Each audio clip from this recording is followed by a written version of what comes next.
اعوذ باللہ من الشیطان الرجیم بسم اللہ الرحمن الرحیم۔ کوئی نہیں میں کوشش کروں گا کہ عمر بھائی کی بات کو ہی کنٹینیو کروں کہ آپ نے دیکھا کہ یہ جو درمیانی راستہ ہے نا، اس کے اوپر چلنا بڑا مشکل ہے۔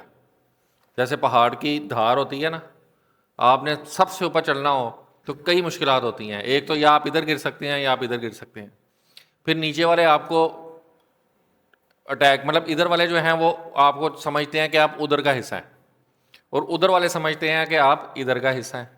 تو آپ کو ادھر سے بھی تانا زنی برداشت کرنی پڑتی ہے اور ادھر سے بھی تانا زنی برداشت کرنی پڑتی ہے۔ تو یہ وہ مشکلات ہیں جس کی وجہ سے آپ اپنا جو درمیانی راستہ ہے نا وہ چھوڑ دیتے ہیں۔ تیسری چیز اس کے اندر ہے ڈیسپریشن۔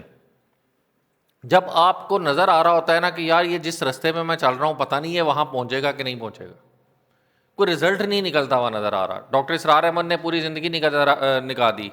ابھی یہی سب سے بڑا اعتراض آ رہا ہے نا ریسنٹلی، اگر آپ لوگ تھوڑا سا دیکھ رہے ہیں سوشل میڈیا پہ بھی ایکٹیو ہیں، کہ جی انہوں نے پوری زندگی لگا دی، کیا کیا؟ جبکہ وہ پوری زندگی کہتے تھک گئے کہ یہ ایک لائف سپین میں نہیں ہوتے کام۔ وہ ہمارے نبی اکرم صلی اللہ علیہ وآلہ وسلم کی ذات تھی جنہوں نے ایک لائف سپین میں کر کے دکھا دیا، تو کیا اس کے برابر کوئی ہو سکتا ہے؟ یہ سب چیزیں بیک گراؤنڈ میں رہ جاتی ہیں، سب سنا ہوا ہے انہوں نے، سب پڑھا ہوا ہے، لیکن کیا ہوتا ہے؟ وہ جو ایک ڈیسپریشن ہوتی ہے، جو ایک ہوپ لیسنس ہوتی ہے، وہ آپ کو اپنے ٹریک سے ہٹا دیتی ہے۔ مطلب میں نام اب لینے پڑ جاتا ہے کیونکہ وہ سوشل میڈیا پہ ایکٹیو ہے۔ یہی معاملہ مدثر رشید صاحب کا بھی ہے کہ اسی ڈیسپریشن میں وہ ایک سائڈ پہ نکل گئے۔ تو آپ کو یاد ہوگا جب امیر کا انتخاب ہوا تھا، ہم لوگ ایک بڑی گیدرنگ میں، اس سے پہلے میرا خیال ہے وہیں پہ ہی اکٹھے ہوئے تھے، تو میں نے اس وقت بھی آپ لوگوں کو ایک ہی بات کہی تھی کہ جب آپ ایک والنٹیئر آرگنائزیشن کا امیر بنتے ہیں، ٹھیک ہے، تو سب سے بڑا چیلنج کیا ہوتا ہے کہ آپ نے بغیر کسی انسینٹیو کے لوگوں کو لے کے چلنا ہے۔ تو آپ ساروں کو لے کے چلنا ہے، ایک امیر نے کسی ذمہ داری پڑ گئی ہے، لیکن آپ میرے پاس انسینٹیو کیا ہے جو آپ لوگوں کو دوں؟ کوئی دنیا کا انسینٹیو میرے پاس نہیں ہے، نہ سیلری ہے، الٹا آپ لوگوں نے یہاں پہ آ کے انفاق کرنا، کوئی انسینٹیو نہیں ہے نا۔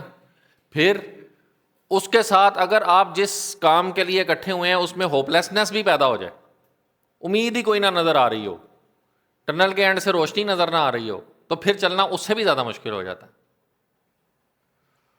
اب اس سارے سینیریو کے اندر پھر مطلب جو عمر بھائی نے بتایا کہ لوگ پھر یا ادھر کو نکلتے ہیں یا پھر ادھر کو نکلتے ہیں، پھر شارٹ کٹس بھی تیار، اور اس کے اوپر ڈاکٹر صاحب نے بڑا تفصیل سے بات کی ہے، آپ لوگ سنیں کبھی ڈاکٹر صاحب کو، یہ ان کا مستقل موضوع رہا ہے۔ تو اسی ہوپ لیسنس کو تھوڑا سا کم کرنے کے لیے میں نے اب نے یہ آج کا جو یہ والا لیکچر ہے جو میں آپ کے سامنے رکھنے لگا ہوں، کہ آج سے 20 سال پہلے جب ڈاکٹر اسرار احمد بات کیا کرتے تھے، وہ ہوپ دلاتے تھے کہ یہی پاکستان ہوگا اور اٹھے گا، لوگ ان کو بیوقوف سمجھتے تھے کہ یار ان حالات میں اٹھے گا، یہ حالات ہیں، یہ چیزیں ہیں۔ آج سے 5 سال پہلے تک بھی یہی حالت تھی، آپ لوگ اسی ہوش میں ہی تھے نا، کہاں تھے پاکستانی؟ تو اب جو پراسپیکٹ بن رہا ہے تھوڑے سے دنیا کے حالات کے بیک گراؤنڈ میں آپ لوگوں کو، کہ جب اللہ تعالیٰ مدد کرنے آتا ہے نا تو پھر وہ یہ نہیں دیکھتا کہ کون کہاں بیٹھا ہوا ہے، کون، اللہ تعالیٰ فاسق اور فاجر سے بھی اپنا کام کروا لیتا ہے۔ خالد صاحب بہت اچھی مثال دیتے ہوتے ہیں، اور قرآن مجید میں جو یہ مثال ہے پوری حضرت یوسف علیہ السلام کی، کہ ان کے بھائیوں نے کیا کیا؟ اگر وہ کنویں میں ان کو نہ ڈالتے تو کیا مصر پہنچتے حضرت یوسف علیہ السلام؟ تو کیا انہوں نے کسی ٹھیک نیت سے ڈالا؟ غلط نیت سے ہی ڈالا تھا نا۔ تو اللہ تعالیٰ نے جب اپنا کام لینا ہوتا ہے مصر پہنچانے کا اور ان کو کوئی علوم سکھانے کا، تو وہ پھر فاسق اور فاجر سے بھی لے لیتا، وہ اپنے کسی چھوٹے پلان کے تحت کر رہا ہوتا ہے اور اللہ کا ایک بہت بڑا پلان جو ہے اس کے بیک گراؤنڈ پہ چل رہا ہوتا ہے۔ تو اب یہاں پہ دیکھیں کہ پاکستان جس کی مطلب کوئی ہوپ نظر ہی نہیں آتی تھی، آج سے 3-4 سال پہلے تک ہمارے ٹینکوں میں تیل نہیں تھا، اور ہمارے جو لیڈران کہتے تھے تو کیا کریں، پھر لڑنا شروع کر دیں۔ تو ہم تو 3 دن سے زیادہ جنگ نہیں لڑ سکتے. تو اس قسم کی باتیں کیا کرتے تھے. اور اس کے بعد آپ لوگوں نے دیکھا, پرانی بات ہو گئی, اب تو 1 سال گزر گیا اس بات کو, کہ آپ لوگوں نے 3 دن چھوڑ کے 3 گھنٹے میں ہی دشمن کو چپ کروا دیا. تو اب اس سے سمجھ آتی ہے کہ اللہ تعالیٰ کے کوئی پلان ہے جس سے آپ ڈیویٹ نہیں کر سکتے. ابھی جو سچویشن ہے, جو فوراً حالات بن رہے ہیں, حالات حاضرہ کے اوپر تھوڑا سا پروگرام کر کے تو پھر ہم پاکستان کے پراسپیکٹس کے, پاکستان ان بدلتے ہوئے حالات میں کہاں پہ کھڑا ہوا ہے. آپ کو پتہ ہے ریسنٹلی کل پرسوں کی اپڈیٹ ہے کہ ایم او یو سائن ہو گیا ہے, جس میں میڈیٹر, مطلب آپ دیکھیں کہ کتنی بڑی بات ہے. سب سے پہلے تو یہیں سے ہی شروع ہو جائے کہ پاکستان کے ایز اے میڈیٹر سائن ہے. اور یہ وہ بات ہے کہ جو اس ٹائم پہ پاکستان مخالف گروہ ہے, جس نے شرطیہ کا دیکھیں یہ کچھ نہیں بننا ان پیس ٹاک سے, پاکستان نے کچھ نہیں کر پانا, اور الٹیمیٹلی پاکستان کے سائن ہوئے. اور ایران نے کیا کہا, ایران کا آفیشیل موقف ہے کہ اس کا نام اسلام آباد ایم او یو ہے, بڑا کلیئرلی اسلام آباد ایم او یو. اور اس پہ سائن کس کے ہوئے ہیں ایز اے میڈیٹر, پاکستان کے وزیر اعظم کے. تو یہ چھوٹی سی بات نہیں ہے, اگر آپ دیکھیں تو یہ اتنی بڑی بات ہے. 2007 کا ریسیشن آپ کو یاد ہے, آج بھی دنیا اس کو یاد کرتی ہے. جب ہسٹری کے اندر ریسیشنز کی بات آتی ہے, یہ اتنا ہی بڑا ریسیشن کریٹ ہونے جا رہا ہے اس جنگ کی وجہ سے. اور اس کو اوائڈ کس نے کیا تھا, ہسٹری میں یاد رکھا جائے گا کس نے کیا تھا, پاکستان نے میڈیشن کر کے. تو یہ کچھ آپ کے سامنے ایک بہت بڑی ہسٹری لکھی گئی ہے. آپ لوگ اس کو آج سے کچھ سال بعد آپ کو اندازہ ہوگا کہ اس کو کس طریقے سے اس واقعے کو یاد کیا جائے گا. اور اس کے بعد کیا ہوا تھا, beginning of the end of American empire, beginning of the end of American empire. اب اس کے اوپر بات کرتے ہیں کہ وہ کیسے, اور ایم او یو کیا ہے, اور کس طریقے سے جو ہے, مطلب اس کی دلائل کیا ہیں, اس کے دلائل کیا ہیں کہ وہ اس کا اینڈ جو ہے وہ شروع ہو گیا ہوا ہے. تو سب سے پہلے تو دیکھیں کہ ایم او یو میں بات کیا ہوئی ہے. اس میں سب سے پہلے سمجھ آپ کو آنی چاہیے کہ امریکہ جو ہے وہ یہ وار کلیئر کٹ ہار گیا. دنیا کے بڑے بڑے اینالسٹ, جن میں مطلب بڑے بڑے اینالسٹ کے نام لے لیں, وہ کلیئر کٹ یہ تجزیہ دے رہے ہیں کہ اس ٹائم پہ جو یونیپولر ورلڈ تھا پچھلے 50 سال سے ایگزسٹ کرتا تھا, ٹھیک ہے, وہ ختم ہو گیا ہے, اور اس کی بجائے ملٹی پولر ورلڈ جو ہے اس کا اب یہ آغاز ہے. یونیپولر کا مطلب کہ ایک ہی پول ہے, ایک ہی پاور ہے, اور اسی نے پوری دنیا کا سسٹم جو ہے وہ رن کرنا ہے.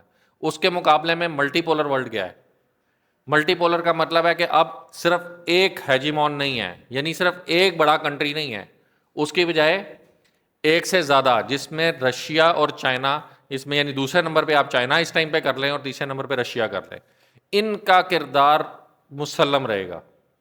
اب صرف وہ جو ایک پاور کہ چودھری جو کہتا ہے بس وہ ہو جاتا ہے گاؤں کے اندر, اب وہ والا سلسلہ نہیں چلے گا. اور آپ آگے آنے والے چند ہفتوں میں ہی محسوس کریں گے یہ اس ایم او یو کے بعد کہ امریکہ کی پالیسی شفٹ آپ کو ایسے نظر آئے گی کہ پہلے وہ جو ڈیسیژن میکنگ کرتا تھا وہ اس طور سے کرتا تھا کہ وہ اکیلی پاور ہے اور وہ جو چاہے وہ کرے, لیکن اب اس کی پالیسی میکنگ آپ کو اس ڈائریکشن میں نظر آئے گی کہ اس کو پتہ ہے کہ اور بھی پاورز دنیا میں موجود ہیں اور مجھے ان کو ساتھ لے کے چلنا ہے, اور ان کے مطابق میں نے کوئی نہ کچھ کرنا ہے. سب سے پہلے تو آپ ان کی جو ماگا موومنٹ ہے, میک امریکہ گریٹ اگین, جس کا نام لے کے ٹرمپ آیا تھا, صرف اسی کو دیکھ لیں تو میک امریکہ گریٹ اگین, اگین کا مطلب کیا ہے کہ دوبارہ اوپر لے کے آنا ہے. اس کا مطلب ہے اب وہ اوپر نہیں ہے. اس کا مطلب یہ ہے کہ وہ ٹرمپ تو آنے سے پہلے تسلیم کر رہا تھا کہ اب امریکہ گریٹ نہیں رہا, اور وہ خالد صاحب تو یہ کہتے ہوتے ہیں کہ وہ تو اس ایجنڈے کو لے کے آیا تھا کہ مطلب امریکہ کو نیچے لے کے جانا ہے, کیونکہ وہ جو فرضی کا ارادہ ہے, ٹھیک ہے نا, وہ کسی کو پتہ تو نہیں ہوتا. تو وہ خیر ایک علیحدہ بات ہے. ہم اس ٹائم پہ صرف وہ باتوں کو ذرا ڈسکس کریں گے. ہم اس ٹائم پہ ڈیپ اسٹیٹ کو ڈسکس نہیں کرتے, ہم تو ان چیزوں کو ڈسکس کرنے چاہتے ہیں کہ جو اس ٹائم پہ ہمیں آنکھوں سے نظر آ رہی ہیں, ٹھیک ہے. اب آئیں اس میں یو ایس کی سپر پاور ہونے کی مین وجہ کیا تھی. 2 بڑی چیزیں تھیں. نمبر 1 اس کی انپریسیڈنٹڈ ملٹری پاور, ایسی ملٹری پاور جو کہ پوری ہیومن ہسٹری میں آج تک کسی کے پاس نہیں رہی. اتنی بڑی ملٹری پاور تھی ہیومن ہسٹری میں، اتنی بڑی ملٹری پاور، دنیا کے کونے کونے میں تقریباً اس کی 800 بیسز ہیں. آپ لوگ حیران ہو گئے، یو ایس آرمی کی، یو ایس ملٹری کی 800 ملٹری بیسز ہیں ملا جلا کے، چھوٹی بڑی ملا کے پوری دنیا میں، جو کہ پورے گلوب میں یوں کر کے، جس میں انٹارکٹیکا اور آرکٹک سرکل تک شامل ہے. تو اور اتنی بڑی نیول پریزنس، کیونکہ شروع سے رہا ہے، کیونکہ آپ کو پتا ہے دنیا کا 70% کیا ہے، صرف پانی ہے. ہم اس میپ کو آؤٹ کریں تو یہاں پہ ہم دیکھ رہے ہیں کہ یہاں پہ پانی جو بلو رنگ کا ہے کتنی جگہ پہ ہے اور لینڈ کتنی جگہ پہ ہے. جبکہ یہ بھی ذہن میں رکھیں، یہ جو ہمیں اتنا بڑا رشیا نظر آ رہا ہے نا اس جگہ کے اوپر، یہ میپ کو جب آپ سیدھا کرتے ہیں نا، اس کو فلیٹ کرتے ہیں کیونکہ تو گول ہے، تو یہ والا یہاں پہ جو اسکیل بنتا ہے، اگر یہاں سے لے کے یہاں تک اگر 5000 کلومیٹر ہے تو یہاں سے لے کے یہاں تک 5000 کلومیٹر ہوگا، کیونکہ آپ نے اس کو فلیٹ کرنے کے لیے اوپر سے اسٹریچ کر دیا ہے میپ کو.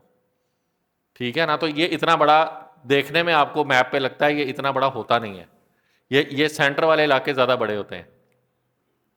تو اس میں یہ جو ساری کی ساری جگہ ہے بلو رنگ کی، یہ جو ہے وہ سارا کا سارا کیا ہے، پیسیفک ہم نے 2 حصوں میں کاٹ دیا، اور بہت سارا پیسیفک ہم لوگوں نے غائب کر دیا ہے کیونکہ وہاں پہ کچھ ہے ہی نہیں ہے. ٹھیک ہے، پیسیفک اگر میں سامنے لے کے آؤں تو یہ دیکھیں یہ پیسیفک کتنا بڑا. تو 70% دنیا پہ کیا ہے، پانی.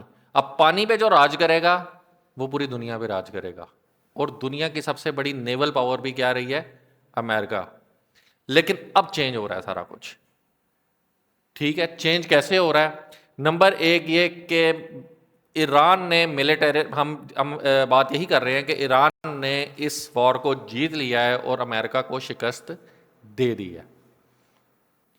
ہم اس میں دیکھتے ہیں کہ سب سے پہلے تو چائنا نے، آپ کو شاید پتا ہو یا نہ پتا ہو کہ چائنا کے ساتھ یہ جو ساؤتھ چائنا سی ہے، اس میں امریکہ دوسری طرف سے ادھر سے آ کے چائنا کو پیسیفک کراس کر کے اٹیک کر سکتا ہے، یا ادھر سے نیچے سے اپنے جو اتحادی ہیں یہاں پہ اس کے کورینز اور جو مطلب تھائی لینڈ اور یہ سارے جو علاقے ہیں، یہ جاپان، یہ سارے امریکہ کے اتحادی ہیں اس وقت تک. مطلب اتحاد چینج ہوتے ہوئے دیر نہیں لگتی، لیکن اس وقت تک اتحادی ہیں. اور ان ساروں کی سیکیورٹی بھی امریکہ کے پاس ہے. امریکہ کی نیول ہر قسم کی بیسز یہاں پہ موجود ہیں، اور آرسینال ہر قسم کا یہاں پہ موجود ہے، اور یہیں سے وہ سیکیورٹی ان کی کرتا ہے. کس سے کرتا ہے؟ چائنا سے. اور تو چائنا نے اب آہستہ آہستہ امریکہ کو دھکیلنے کے لیے زیر سمندر یہاں پہ ایک پورا حصار قائم کر لیا ہوا ہے، جس کے بارے میں آپ کو نیٹ پہ ڈیٹیلز مل جائیں گی کہ سمندر کی تہہ کے اندر ایسے ڈیفنس ریڈارز اور میزلز جو ہیں وہ اس نے سمندر کی تہہ میں پورے لگا دیے ہوئے ہیں، کہ جس سے امریکہ کی جو سب میرینز ہیں یا جو ان کے وار شپس ہیں وہ اب چائنا کے قریب نہیں آ سکتے. اور وہ کیونکہ سمندر کی تہہ میں ہیں، وہ نہ ڈیٹیکٹ ہو سکتے ہیں اور نہ ان کو مارا جا سکتا، اور وہ چھپے ہوئے ہیں. وہ مطلب ٹیمپریریلی ایکٹیو ہوتے ہیں، اپنا ریڈار سکین کر کے وہ اس کے بعد ڈورمنٹ موڈ میں چلے جاتے ہیں. تو یہ وہ اس کی تفصیلات ہیں. میں آپ کو بتا رہا ہوں کہ اب کس طریقے سے چائنا جو ہے وہ امریکہ کو شکست دینے کے قریب ہے ملٹری پاور کے طور پہ. دوسرے نمبر پہ آ جائیں تو آپ کے نمبر پہ اب چائنا جو ہے نا، چائنا کا یہ ذہن میں رکھیے گا کہ چائنا اس نیا ورلڈ آرڈر تشکیل دے رہا. ٹھیک ہو گیا؟ اور جب بھی ایک نئی پاور آتی ہے اس کا ورلڈ آرڈر آبویسلی پرانی پاور سے ڈفرینٹ ہوتا ہے. اب چائنا کا جو نیا ورلڈ آرڈر ہے وہ امریکہ کے ورلڈ آرڈر سے کس طریقے سے ڈفرینٹ ہے؟ امریکہ ہمیشہ ہیجمون بن کے رہنا چاہا ہے. اس نے ہر جگہ اپنی پریزنس ایک باس کے طور پہ رکھی ہے، اور وہاں کے وسائل کو لوٹا ہے اور اس کو اپنے ملک میں لے کے گیا ہے. اسی لیے وہ اتنی بڑی اکنامک پاور بھی بنا اور ملٹری پاور بھی بنا.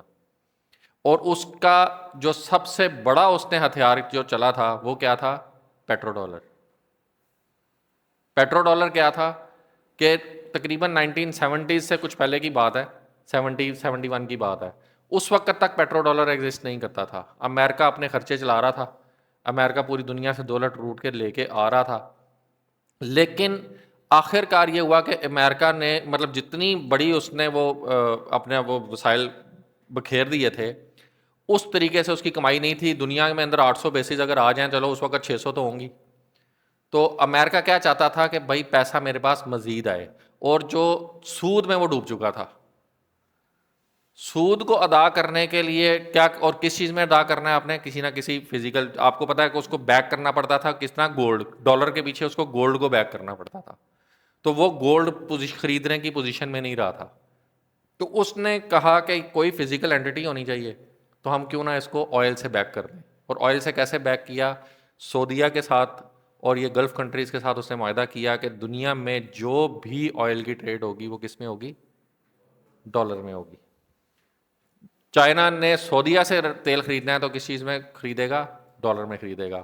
اب ہوتا کیا ہے، گورنمنٹس کیا کرتی ہیں؟ جب آپ پاکستانی روپے کی بات کر لیں کہ جب گورنمنٹ کو زیادہ پیسہ چاہیے ہوتا ہے، گورنمنٹ سیدھا سیدھا نوٹ چھاپتی ہے اور ڈسٹریبیوٹ کر دیتی ہے۔ اس کا نتیجہ کیا نکلتا ہے؟ نتیجہ نکلتا ہے انفلیشن، یعنی روپے کی قدر میں کمی ہو جاتی ہے۔ پہلے 1 روپے اگر 100 روپے کی ڈبل روٹی آ جاتی تھی تو وہی ڈبل روٹی 150 کی ہو جاتی ہے یا 200 کی ہو جاتی ہے۔ تو افیکٹولی گورنمنٹ نے کیا کیا؟ افیکٹولی ہر بندے کی جیب میں جتنے جتنے پیسے پڑے ہوئے ہیں اس سے ایک خاص ریشو سے گورنمنٹ نے اس ہر بندے کی جیب سے پیسہ چوری کر لیا، نیا نوٹ چھاپ کے۔ یہ پوری دنیا میں گورنمنٹس کرتی ہیں اور اسی وجہ سے انفلیشن رہتی ہے۔ اگر پوری دنیا کی ریزرو کرنسی ڈالر بن جائے تو کیا ہوگا؟ اب امریکہ اگر جتنا مرضی نوٹ چھاپے تو وہ صرف امریکہ کی عوام سے نہیں وہ پیسہ اس کی جیب میں جائے گا۔ اگر آپ سوچیں تو پوری دنیا کا پیسہ امریکہ میں اکٹھا ہو جائے گا، امریکن گورنمنٹ کے پاس اکٹھا ہو جائے گا۔ اور ہمیں پتا ہے کہ وہ اصل میں نوٹ چھاپنے والے تو امریکن گورنمنٹ بھی نہیں ہے۔ یہ بھی آپ کو انٹرسٹنگ بات بتاؤ کہ ڈالر جو ہے، ڈالر کی پرنٹنگ، اس کی منٹنگ امریکن گورنمنٹ کے پاس بھی نہیں ہے، بلکہ کس کے پاس ہے؟ کچھ پرائیویٹ خاندانوں کے پاس ہے جو یہودی خاندان ہے۔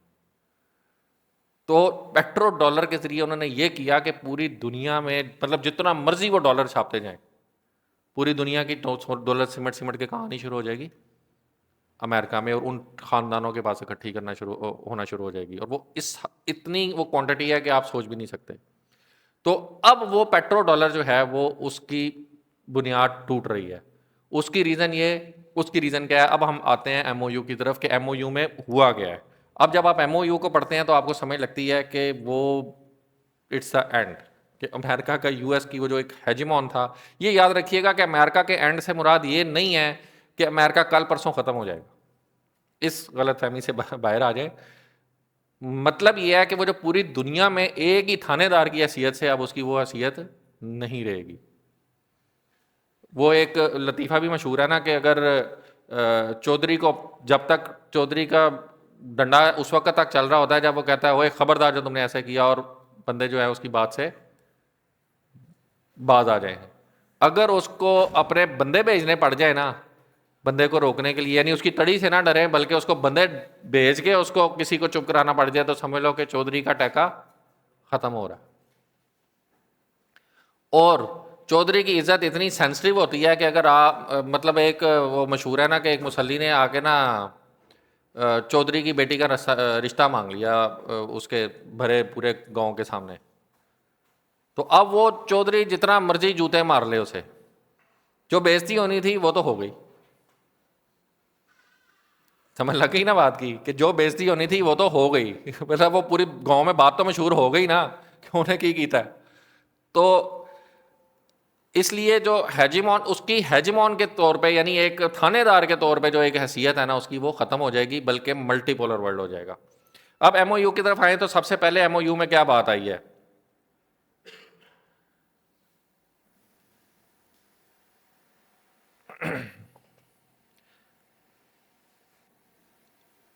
جو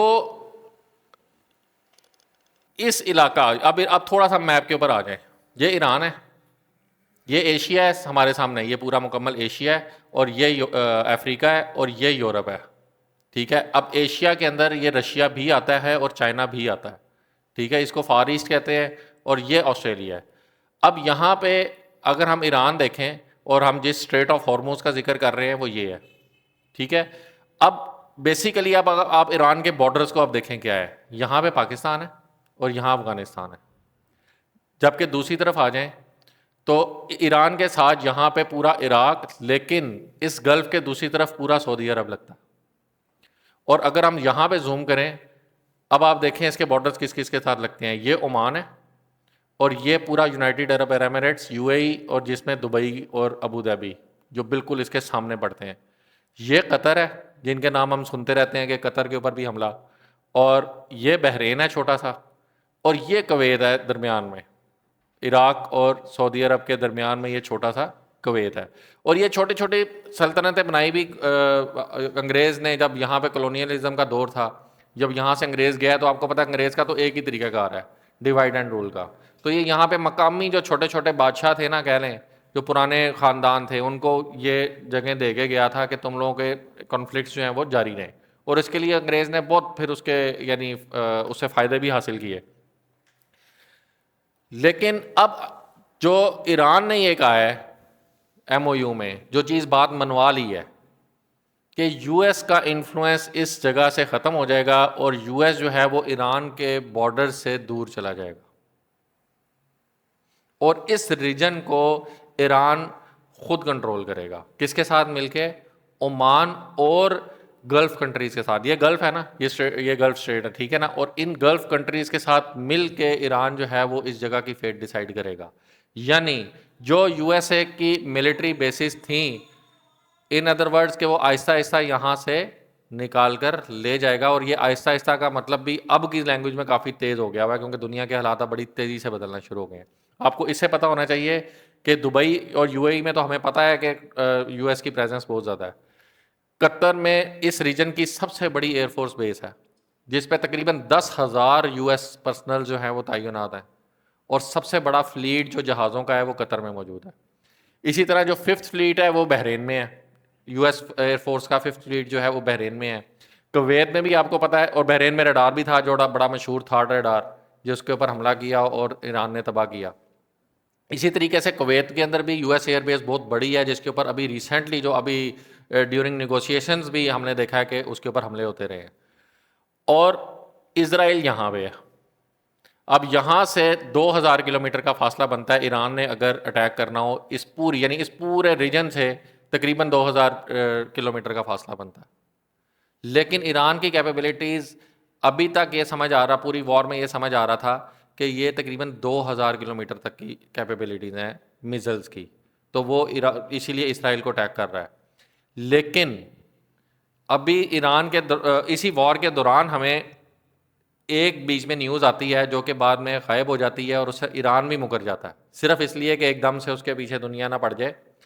یہاں پہ ایران سے تقریباً 4,000 کلومیٹر دور، بالکل یہ عربین سی کے درمیان میں سینٹر میں کر کے ایک یو ایس کی ایک چھوٹا سا جزیرہ ہے ڈیکوگاشیا، جس کے اوپر یو ایس اے کی بیس ہے۔ آپ کو پتا چھوٹے چھوٹے جزیرے تو ویسے ہی پوری دنیا کے امریکہ نے موسٹلی کیپچر کر لیے ہیں، اور اس کو ڈیکوگاشیا کے قریب جا کے انٹرسیپٹ کیا ایران کے میزائلز کو، کس نے؟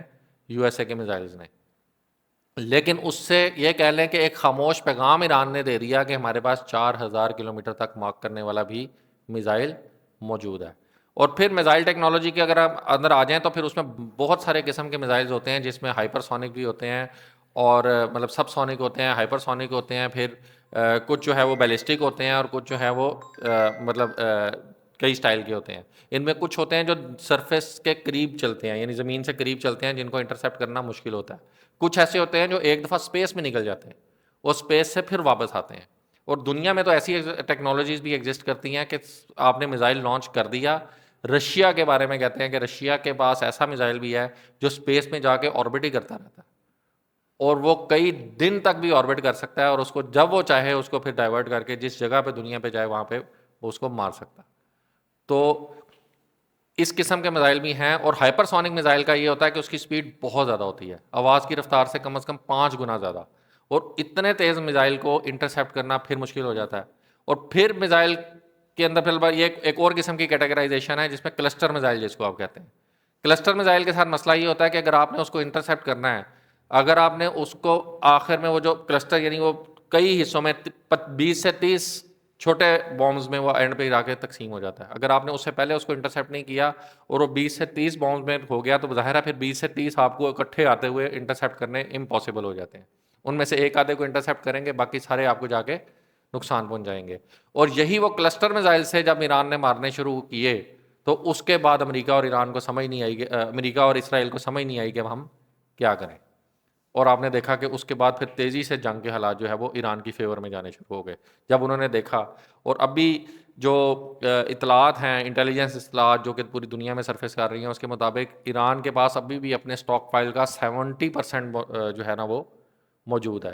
جبکہ امریکہ جس نے پوری دنیا کی سیکیورٹی کا ٹھیکہ اٹھایا ہوا ہے، اس نے صرف ایران کے ساتھ نہیں لڑنا، اس کے 40% تک جو ہے نا، یعنی اس کے اگر 30% میزائل یوز ہوئے ہیں تو اس نے اپنے 40% اسٹاک پائل آن ایوریج، مختلف میزائلس کا ڈفرینٹ ہے لیکن آن ایوریج اس نے اپنا جو ہے وہ کنزیوم کر لیا ہوا ہے، جس کو ریفل کرتے ہوئے یعنی اس کو دوبارہ مینوفیکچر کرتے ہوئے اس کو کئی سال چاہیے، کم از کم 5 سے 10 سال چاہیے. تو اسی لیے کوئی وجہ ہوتی ہے تو ایک اتنی بڑی سپر پاور پیچھے ہٹتی ہے، ورنہ وینزویلا کی طرح اور مختلف ممالک کی طرح جس کو پورے 50-100 سال سے عادت پڑی ہوئی ہو کہ وہ جہاں جا کے قدم رکھے وہاں کے وسائل اس کے ہو جائیں، اور وہ ہیں ہی ہم وسائل کے بھوکے، تو کبھی ہو سکتا ہے کہ وہ ایران کو چھوڑ دیں جس کے اوپر حملہ کرنے کا پلان وہ پچھلے کم از کم 25 سال سے 30 سال سے تو فائنل پلان بنا رہے ہیں. اب نیتن یاہو کے اگر وہ بیانات ہی سن لیں تو 1998-97 سے تو پہلی ہے کہ جی بس وہ 15 دن رہ گئے ہیں ان کو انہوں نے بم بنا لینا، تو وہ تو مذاق کی طور پہ وہ اس کے سیریز چلاتے ہیں کہ جی بس 20 دن رہ گئے ہیں، 1 مہینہ رہ گیا ہے، 3 مہینے رہ گئے ہیں، 5 دن رہ گئے ہیں، 15 دن رہ گئے ہیں، بم بن جائے گا. اور یہ کب سے بیان چلتے آ رہے ہیں؟ 98-99 سے، اور ہر 5-10 سال بعد. اور اب آ کے تو وہ ہر سال میں 3 دفعہ یہ بیان دے دیتا تھا.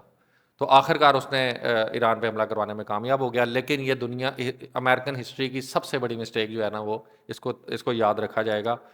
چاہے یہ کہہ لیں مسٹیک یا جس کو کہنا چاہیے کہ پلانڈ مسٹیک، کہ آخر تو دوسری طاقت نے سامنے آنا ہی ہوتا ہے. تو اگر آپ کا کیا خیال ہے کہ اگر اسرائیل جو ہے وہ پوری ایک لابینگ کرتا ہے امریکہ کے اندر اور اس نے پوری اس کی سینٹ کو جکڑا ہوا ہے، تو آپ کے خیال میں کہ چائنا نے کوئی انویسٹمنٹ نہیں کی ہوگی؟ چائنا نے بھی تو کوئی انویسٹمنٹ کی ہوئی ہوگی. دوسرے نمبر پہ آ جائیں کہ اگر وہ یہاں سے نکل جاتا ہے تو یو ایس اے کی جو پیٹرو ڈالر ہے، کیونکہ گلف اسٹیٹ سے اگر وہ نکل جاتا ہے، جو کہ ایم او یو کے اندر بات لکھ دی گئی ہے کہ اس علاقے سے وہ جو ایران کی جو ایک نزدیک ایریا ہے وہاں سے نکل جائے گا، تو پیٹرو ڈالر کی ختم. اور ملٹری وہ تو ہم نے پچھلے سال ہی دیکھ لیا تھا جب پاکستان اور انڈیا کی وار ہوئی تھی. دوسری بڑی کیپیبلٹی یو ایس کی تو ملٹری کیپیبلٹی تھی نا، تو وہ ہم لوگوں نے انڈیا پاکستان وار میں دیکھ لیا کہ چائنا جس طریقے سے یورپین اور امریکن ٹیکنالوجی کی اس نے شکست دی ہے انڈیا کے خلاف لڑتے ہوئے، تو وہ پوری دنیا نے اب چائنا کی سستی ملٹری سولوشن کی طرف دیکھنا شروع کر دیا. اور ادھر سے جو رافیل کی جو پیرنٹ کمپنی تھی اس کے شیئر گر گئے، اور اس کے مقابلے میں جو چائنا کی کمپنی تھی، کیا نام تھا اس کا، اس کے شیئر جو ہے وہ اچھے خاصے بڑھ گئے اور اس کے آرڈرز بھی بہت زیادہ بڑھ گئے. اور اس کے بعد اس نے مزید اکوپمنٹ پھر پاکستان کو دے دیا. کیوں؟ کیونکہ اس کے پاس ٹیسٹ کرنے کے لیے یہی مطلب on ground on reality test کرنے کے لیے پاکستان ایک بہت بڑی اپرچونٹی ہے. اور ایک ٹیکنالوجی کو ٹیسٹ کرنا بہت زیادہ امپورٹنٹ ہوتا ہے آن ایکچوئل وار گراؤنڈ، ٹھیک ہے نا، ایکٹیو وار گراؤنڈ کے اندر. تو اب ملٹری طور پہ امریکہ پیچھے رہ گیا. اسی طریقے سے تیسری چیز اس میں بہت زیادہ ملٹری میں امپورٹنٹ ہوتی ہے سیٹلائٹ ٹیکنالوجی. تو اس ٹائم پہ ٹھیک ہے سب سے بڑا دنیا کا لانچر امریکہ ہے، لیکن امریکہ کے بہت بڑے لانچ ہونے میں اس کی وہ اسٹار لنک سیٹلائٹس کا بہت بڑا ہاتھ ہے، کہ جس کی ہزاروں کے حساب سے اسٹار لنک سیٹلائٹس ہیں. ان کا کام صرف مینلی انٹرنیٹ ہے، وہ کوئی ملٹری سیٹلائٹس نہیں ہے. تو جتنی بڑی ملٹری سیٹلائٹ کی ایک فوج جس کو کہنا چاہیے ایک کانسٹیلیشن چائنا کے پاس ہے، اتنی بڑی یو ایس اے کے پاس نہیں ہے.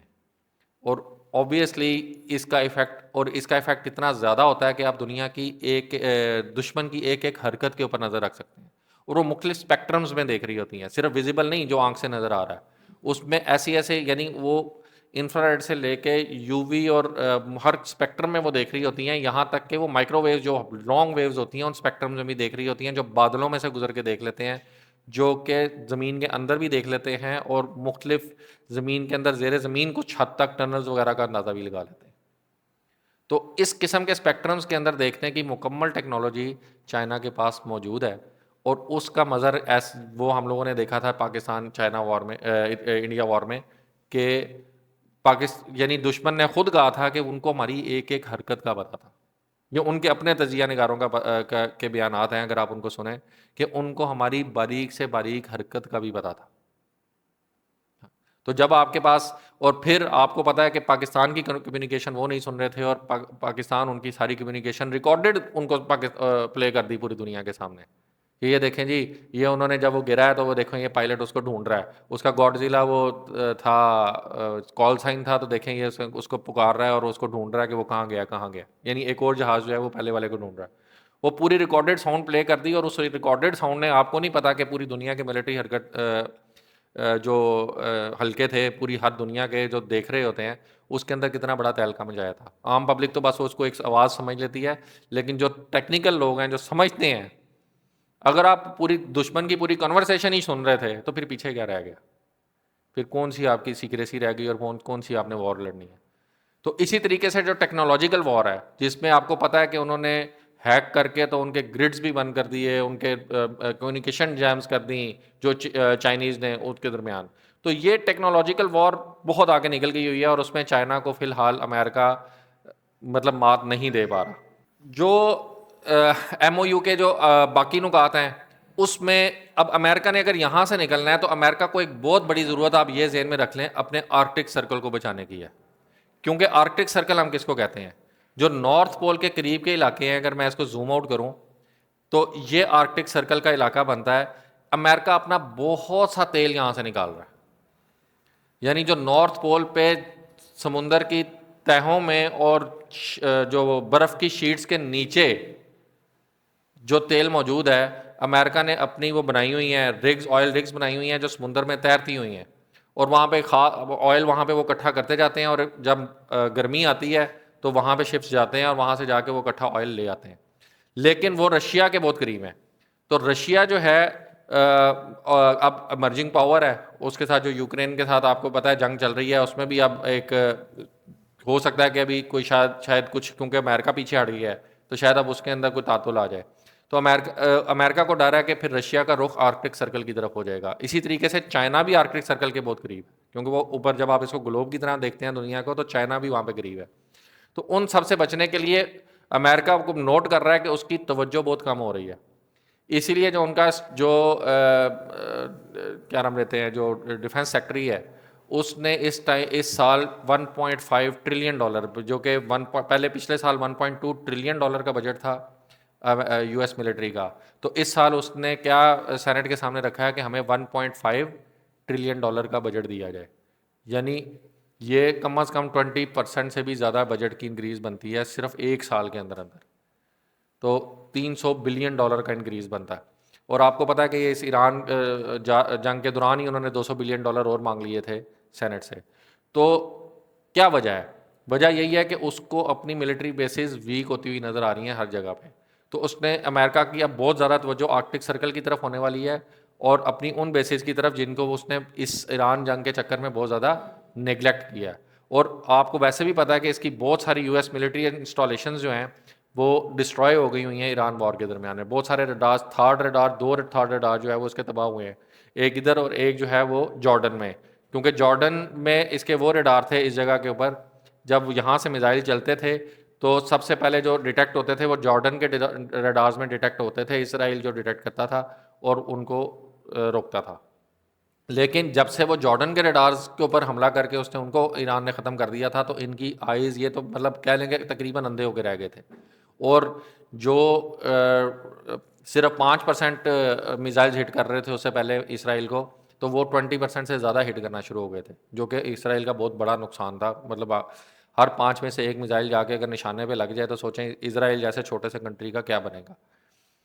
اب جو ایک البتہ اس ٹائم پہ جو ایران کے لیے مشکل ہوگی نا کہہ لیں، وہ یہ ہوگی کہ جو اسرائیل ہے، ویسے تو آل فرنٹس کے اوپر اس نے کہا ہے کہ وار بند ہوگی. ایم او یو کا حصہ ہے کہ آل فرنٹس کے اوپر کیا ہوگا، وار بند ہوگی، جس میں لیبنان کا فرنٹ شامل ہے. اب یہ دیکھیں، یہ ہم نے ایران دیکھا تھا اور یہ اسرائیل ہے. اسرائیل کو اگر ہم زوم کریں چھوٹا سا ملک ہے، لیکن اسی طرح لیبنان بھی بہت چھوٹا ملک ہے. اور آپ کو پتہ ہے کہ جنوبی لبنان، یعنی یہ جو لبنان کا نیچے والا حصہ ہے، اس میں مسلسل لڑائی جاری ہے اور اس کے اسرائیل کے حملے جاری ہیں. اور جنوبی لبنان میں یہاں پہ ایک دریا گزرتا ہے، اس دریا تک تقریباً زیادہ تر حصہ جو ہے وہ دریا تک تو مکمل کنٹرول اسرائیل نے لے لیا ہوا ہے، جو اس کو چھوڑنے کے لیے اس ٹائم پہ تیار نہیں ہے. اور وہ الزام لگاتے ہیں حزب اللہ کے اوپر، جو کہ ایران کی پراکسی ہے، کہ جی حزب اللہ کیونکہ یہاں پہ گھس کے ہمیں حملہ کرتی ہے تو اس لیے ہم واپسی پہ یہاں پہ ہم نے اس کے ٹھکانوں کو ختم کرنا ہے. خیر یہ الزام تو کوئی ہر دشمن جو ہے وہ دوسرے دشمن کے اوپر لگاتا ہے. تو ایکچولی کیا ہے کہ جو ایران کو پتا ہے، ایران اس معاملے میں کمپرومائز کرنے کے لیے تیار نہیں ہے کہ آپ لبنان کی جنگ ختم کیے بغیر جو ہے وہ ایران والی جنگ جو ہے وہ ختم ہوگی. اس کے اوپر بالکل کمپرومائز کرنے کے لیے تیار نہیں ہے. اس لیے اور امریکہ جو ہے وہ اس ٹائم پہ اتنا پھنسا ہوا ہے، یہ یاد رکھیے گا، امریکہ اس ٹائم پہ پھنس کے ایم او یو سائن کر رہا ہے. امریکہ کے پاس کوئی ملٹری آپشن باقی نہیں بچا، اور تجزیہ نگاروں کا کہنا ہے کہ ایران کے پاس ابھی ہر ملٹری آپشن موجود ہے. جب امریکہ شروع ہوا تھا تب کیا تھا، سارے ریڈارز تھے، سب جہاز تھے، اور ہم یہ اڑا دیں گے وہ اڑا دیں گے. اپنی طرف سے جتنے نان ملٹری ٹارگیٹس تھے ان ساروں پہ انہوں نے 2 دن کے اندر اندر حملہ کر کے تباہ کر دیا. لیکن سمجھ یہ لگی کہ ہمارے پاس تو ڈیٹا بھی پورا نہیں ہے، ابھی تک اس کی 90% کیپیبلٹیز تو ایران کی باقی ہیں. اور ایران کے پاس کیا تھا شروع میں، میزائلز تھے جو آج بھی موجود ہیں جو مار رہا تھا. دوسرے نمبر پہ اس کے پاس کیا تھی، اسٹریٹ آف ہارموز تھی. اسٹریٹ آف ہارموز جو آج بھی وہ 1 سیکنڈ لگائے تو آج وہ ادھر اسرائیل نے حملہ کیا، آج پھر دوبارہ خبر آ گئی ہے ایم او یو سائن ہونے کے بعد اس نے دوبارہ اسٹریٹ آف ہارموز بند کر دی ہے. تو وہ وہیں پہ وہیں موجود ہے. اور پھر جتنی انٹرنیٹ کیبل جو سب میرین کیبلز ہیں جن کو وہ مشہور ہے کہ شارکس جو ہے وہ کھا جاتی ہے، تو وہ ساری کی ساری جتنی بھی ان گلف اسٹیٹس میں جاتی ہیں، قطر، بحرین، کویت اور اسی طرح سعودی عرب کی بھی جو یہ والا سارے کے سارے علاقے ہیں، یو اے ای، وہ ساری کی ساری یہاں سے گزر کے جاتی ہیں. تو وہ ہر دوسرے دن تڑی لگا دیتا ہے کہ جی میں ان کو کاٹ دوں گا. تو ایک چیز کو کاٹنا تو بہت آسان ہوتا ہے، پھر دوبارہ جوڑنا بہت مشکل ہوتا ہے. تو اس ٹائم پہ ایران کے پاس سارے کے سارے ملٹری آپشنز اپنی جگہ پہ موجود ہیں، جبکہ یو ایس کے پاس سارے ملٹری آپشنز ختم ہو گئے ہیں. اور ان کو سمجھ بھی نہیں آتا کہ میں اتنا، کیونکہ اس نے 7 سمندر سے گھوم کے آنا ہے اور اس نے پھر آگے ایک میزائل مارنا ہے، اور اس نے تو وہیں پہ بیٹھے بیٹھے کاروائی ڈال دینی ہے. تو فرق بہت زیادہ ہے نا. تو اب ان سارے ملٹری آپشنز موجود. اب یہ بات ٹرمپ کو بڑی اچھے طریقے سے پتا ہے، اسی لیے وہ دب کے اس نے یہ سارا کا سارا معاہدہ کیا. آپ دیکھ لیں کہ جتنی مرضی ایران نے تڑی دکھائی ہے، جو بھی دکھائی ہے، لیکن دوبارہ ٹرمپ کو جب پیچھے سے ڈنڈا آیا ہے نا کہ یہ جو ہے وہ مطلب نہیں، مطلب آپ نہیں ہم لڑ سکتے، پیچھے سے ساری ڈکٹیشن آتی ہے نا. اس سے پہلے تو وہ بڑا بول رہا تھا، تو اس کے بعد اس نے ایک دفعہ بھی جنگ دوبارہ کرنے کا نام نہیں لیا. تڑیاں اوپر کی تڑیاں یا وہ جو عارضی ٹویٹس ہوتے ہیں نا ان کو چھوڑیں، ایک اوور آل ڈائریکشن دیکھیں کہ کس طرف ہو گئی ہے. بالکل دب کے اس نے سائن کی. تو اب اس سائن کے بعد ایران کے بعد کیونکہ ساری آپشن موجود ہے، لیکن اسرائیل کے پاس آپشن نہیں ہے. اس کے تو سروائیول کا مسئلہ بن گیا. یہاں تک مسئلہ بن گیا کہ اس ٹائم پہ کیونکہ امریکہ نہیں چاہ رہا کہ جنگ ہو اور اسرائیل قابو نہیں آ رہا، تو یہاں تک بھی پرسوں کی خبر ہے کہ جو اپوزیشن جماعتیں ہیں اسرائیل کے اندر، جو اپوزیشن جماعت ہے نیتن یاہو کے اگینسٹ، اس کے ساتھ لابنگ شروع کر دی ہے امریکہ نے کہ ان کو سامنے لایا جائے اور یہ نیتن یاہو کو اٹھایا جائے. کہ ان کے الیکشن بھی آ رہے ہیں تو کہ نیتن یاہو کو اٹھا کے، کیونکہ نیتن یاہو اب امریکہ کے کنٹرول سے باہر ہو رہا ہے، وہ جنگ جاری رکھنا چاہتا ہے کیونکہ اس کے اپنے پولیٹیکل مقاصد ہیں. اس لیے ابھی شارٹ ٹرم پہ لیبنان کا مسئلہ تو شاید حل ہوتا نظر نہیں آ رہا، لیکن اتنا سمجھ لگ رہی ہے کہ اب جو یہاں پہ فارورڈ پوسٹ تھی امریکہ کی، اب وہ امریکہ کی کمزوری بن چکی ہے. مطلب آپ اس سے اندازہ لگائیں کہ تلک الایام نداولها بین الناس کس طریقے سے ہوتا ہے کہ جو امریکہ کی فارورڈ پوسٹ کہلاتی تھی وہ اس ٹائم پہ امریکہ کی کمزوری بن گئی ہوئی ہے. اور اگر آپ دیکھیں تو خالد صاحب پچھلے 2 سال سے کہہ رہے ہیں کہ اگلے جو سینیریو میں بندہ دیکھ رہا ہوں اس میں مجھے اسرائیل نظر نہیں آتا ہے. اور جب ہم یہ بات کرتے تھے تب لوگوں کو یہ بات سمجھ نہیں آتی تھی، یار یہ کیا عجیب سی بات کر رہے ہیں، وہ تو ساری لابنگ وہاں پہ ہے اور وہ سارا کچھ وہاں پہ ہے. اور اس کے مقابلے میں آج اگر آپ دیکھیں تو اچھا جنگ کے سٹارٹ میں بھی کیا چانس ہے کہ ایران جیت جائے گا یا اسرائیل ہار جائے گا. تو خالد صاحب نے کہا تھا کہ 60-40. تو 60 کس کے حق میں؟ کہتے ایران کے حق میں کہ ایران جیت جائے گا. نہیں، وہ لوگ حیران ہو جاتے تھے. پوڈ کاسٹ موجود ہیں، 2-3 مہینے پرانی پوڈ کاسٹ خالد صاحب کی اٹھا کے دیکھ لیں، آپ لوگوں نے دیکھا ہے. تو الحمدللہ کہ ہم لوگوں نے چیزوں کو پہلے بھی فورکاسٹ یعنی دنیا کے حالات کو دیکھ کے ہی ہم ایک تجزیہ کر رہے ہوتے ہیں نا. تو ہم اللہ کا شکر ہے کہ شبان المسلمین کو یہ سیرا تو جاتا ہے کہ ہم لوگوں نے پہلے بھی آپ لوگوں کو وہ باتیں بتائیں, اور یہ ہم آج سے پچھلے تقریباً 5 سال سے یہ چیزیں پریڈکٹ کر رہے ہیں, جو پھر اسی طریقے سے اسی نیچ پہ, بلکہ اس سے ڈاکٹر صاحب بھی پریڈکٹ کرتے تھے لیکن وہاں ٹائم ڈیلے ہو جاتا تھا. وہ اگلے 4 سے 5 سال میں پریڈکٹ کرتے تھے تو اس کو کوئی 20 سال لگ جاتے تھے وہ کام ہونے میں, لیکن ہو گیا. لیکن ہم لوگوں نے کہا شاید یہ اسی پیس سے معاملہ چلے گا, لیکن اب پیس بہت بڑھ گئی ہے. ہم لوگ اتنی تیزی سے اس کو پریڈکٹ نہیں کر رہے تھے جتنی تیزی سے یہ کام ہو گیا, اور اتنی تیزی سے جو ہے وہ ہیجمنی ٹوٹ گئی اس کی امریکہ کی. تو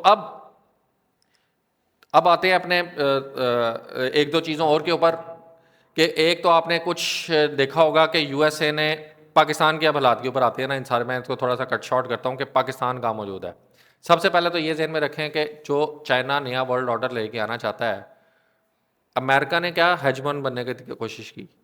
اب جو چائنا ہے نا اس کی اسٹریٹجی کیا ہے, اس کی اسٹریٹجی یہ ہے کہ یار سارے مل کے ترقی کرو, کولیکٹیو گروتھ, کولیکٹیولی بڑھنے کا. اور اس کے لیے اس نے بیلٹ اینڈ روڈ انیشیٹو شروع کیا, جو کہ پوری دنیا میں اگر آپ اس کے میپ کو اٹھا کے دیکھیں تو یہاں تک کہ اس کا میپ انہوں نے انڈیا کے اندر بھی ڈیزائن کیا ہوا ہے, جس سے اس کی دشمنی ہے. یعنی چائنا چاہتا ہے کہ انڈیا کے ساتھ حالات بہتر ہوں, لیکن انڈیا کے اندر مسائل اتنے زیادہ ہیں, پولیٹیکل پرابلمز اتنے زیادہ ہیں کہ وہ امریکہ چائنا کے ساتھ اگر دوستی کرتے ہیں تو انٹرنل پالیٹکس بالکل ہل کے رہ جاتی ہے, اور وہ مطلب جو رولنگ پارٹی ہے جو یہ کام کرے گی وہ ہار جائے گی. اب ان کی مجبوریاں اتنی, اور دوسرا ان کا اسرائیل کے ساتھ گٹھ چھوڑ وہ بڑا ہو گیا ہوا ہے, اور اسرائیل آبویسلی چائنا کے خلاف ہے.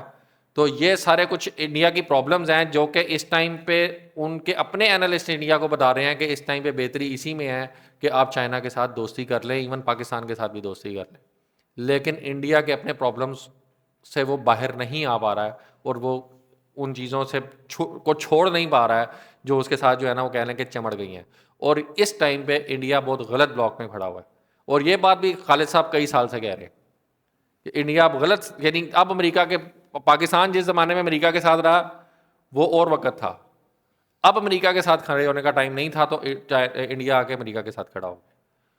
تو وہ اس کا اب کیا نقصان اٹھائے گا, کیونکہ چائنا اس کے ذریعے کیا کرنا چاہتا ہے. چائنا نے پھر یہ بھی کہہ دیا کہ پاکستان کی حیثیت چائنا کے لیے وہ ہے جو اسرائیل کی حیثیت یو ایس اے کے لیے مڈل ایسٹ میں تھی, فارورڈ پوسٹ والی. اور اب وہ پاکستان, یعنی اب وہ والا وقت نہیں ہے امریکہ کا جب چڑھ رہا تھا, اس وقت پھر اسرائیل کی کتنی پاور تھی وہ آپ کو بھی پتا.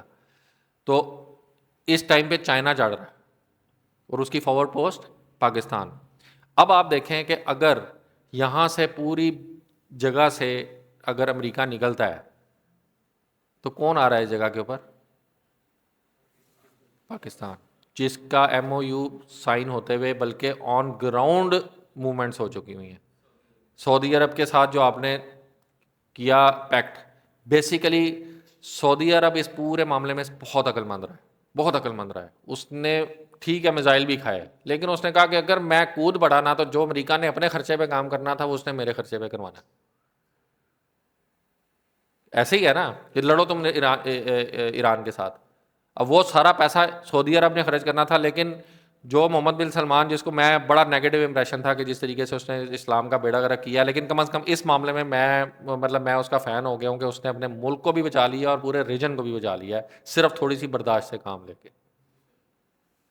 اس نے ایک حکمران کے لیے بڑا مشکل ہوتا ہے کہ اس کے ایک شہر پہ اٹیک ہو رہا ہے, اس کی ریفائنری پہ اٹیک ہو رہا ہے, اور وہ چپ کر کے بیٹھ جائے اور اس کو غصہ نہ چڑھے. اور ہر بندہ یہی کہہ رہا تھا کہ غصہ چڑھ گیا تو بہت غلط ہو جائے گا, بہت غلط ہو جائے گا. جو کام امریکہ نے 7 سمندر پار سے آگے کرنا ہے وہ اس نے پھر آپ اپنے سعودیہ کے خرچے پہ کرنا تھا.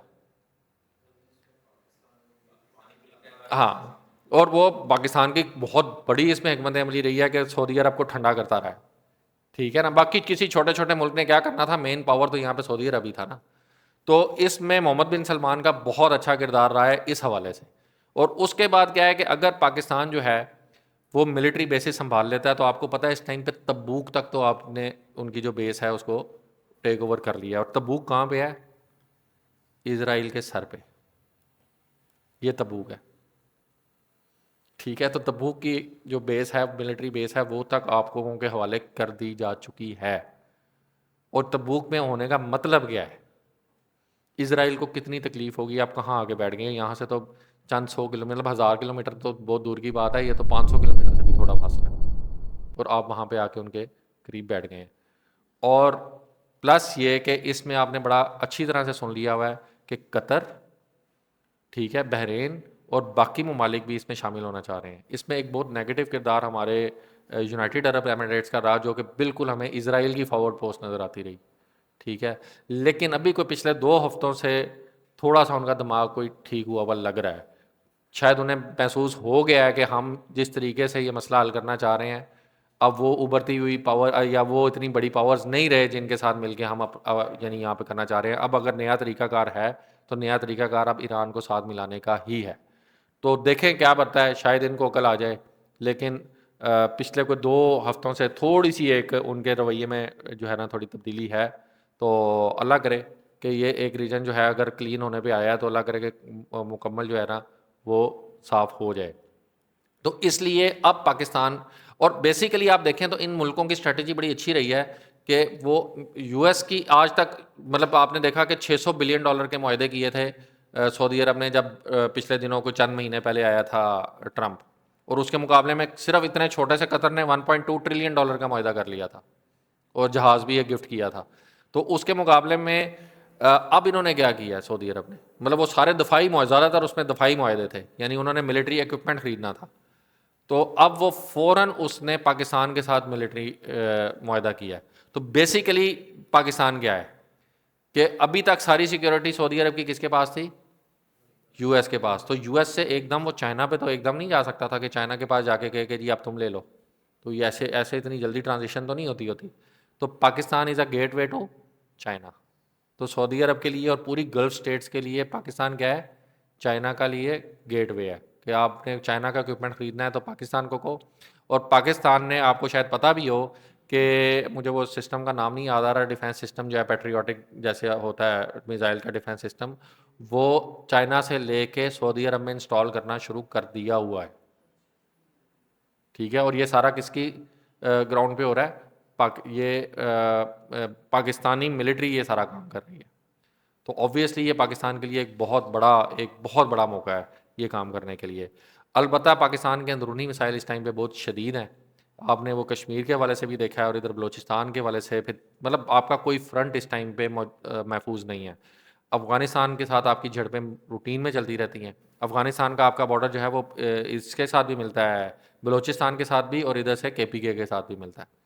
تو کہیں نہ کہیں سے وہ بہت لمبا, سب سے مطلب یہ تقریباً 2200 کلومیٹر کا میرا خیال ہے بارڈر ہے جو کہ افغانستان کے ساتھ ہے, اور بڑا سینسٹیو بارڈر ہے.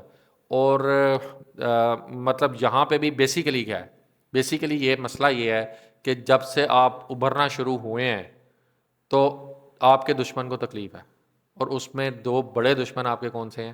اسرائیل اور انڈیا. اور ان دونوں نے مل کے آپ کا جو فرنٹ سیو نہیں تھے, شکر ہے ہم نے یہ ایران والا فرنٹ اپنا سیو کر لیا فوری طور پہ.